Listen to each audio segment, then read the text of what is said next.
Today we are reading chapter 3 of Malcolm X's autobiography as told to Alex Haley. That's interesting. So I've read up to chapter 3, page 40, I believe. He's in 8th grade, and he just got elected as class president.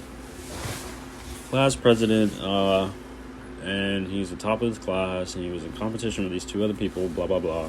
And so now we're at the point where he moves to Boston, and he states that if he didn't move to Boston, he would be a brainwashed black Christian. Chapter 3 starts with the title of Homeboy. I'll begin. I think I'll only be reading like a page or two with this. Let's go. I looked like Lil Abner Mason. Michigan was written all over me. My kinky reddish hair was cut hick style. I didn't even use grease in it. My green suit coat sleeves stopped above my wrist. The pants legs showed 3 inches of socks. Just a shade lighter green than the suit was my narrow-collared, 3/4 length Lansing department store topcoat. My appearance was too much for even Ella. She told me later she had seen countrified members of the little family come up from Georgia, even worse shape than I was. Ella had fixed up a nice little upstairs room for me, and she was truly a Georgia Negro woman. When she got into the kitchen with her pots and pans, she was a kind of cook who would head up your plate with such ham hock, greens, black-eyed peas, fried fish, cabbage, sweet potatoes, grits and gravy, and cornbread. And the more you put away, the better she felt. I worked out of Ella's kitchen table like there was no tomorrow. Ella still seemed to be as big, black, outspoken, and impressive. As a woman as she had been in Mason and Lansing. Only about 2 weeks before I arrived, she had split up with her second husband, the soldier, Frank, who I had met there previous summer. But she's taking it right in stride, I could see. Though I didn't say how any average man would find it impossible to live for very long with a woman whose every instinct was to run in everything and everybody she had anything to do with, including me. About my second day in Roxbury, Ella told me that she didn't want me to start hunting for a job right away, like most newcomer Negroes did.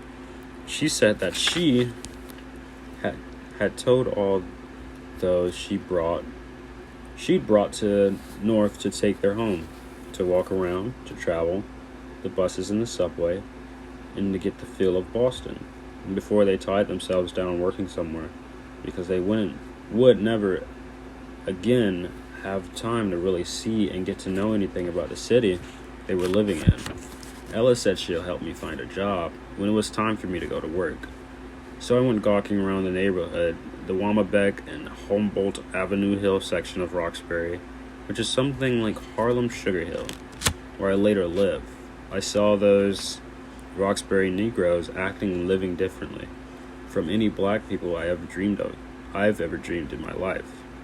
This was this snooty black neighborhood. They called themselves the 400 and looked down their noses as the Negroes of the black ghetto, or so-called town section where Mary, my other half-sister, lived. What I thought I was seeing there in Roxborough were high-class, educated, and important Negroes living well, working in big jobs and positions, their quiet homes set back in their moved yards.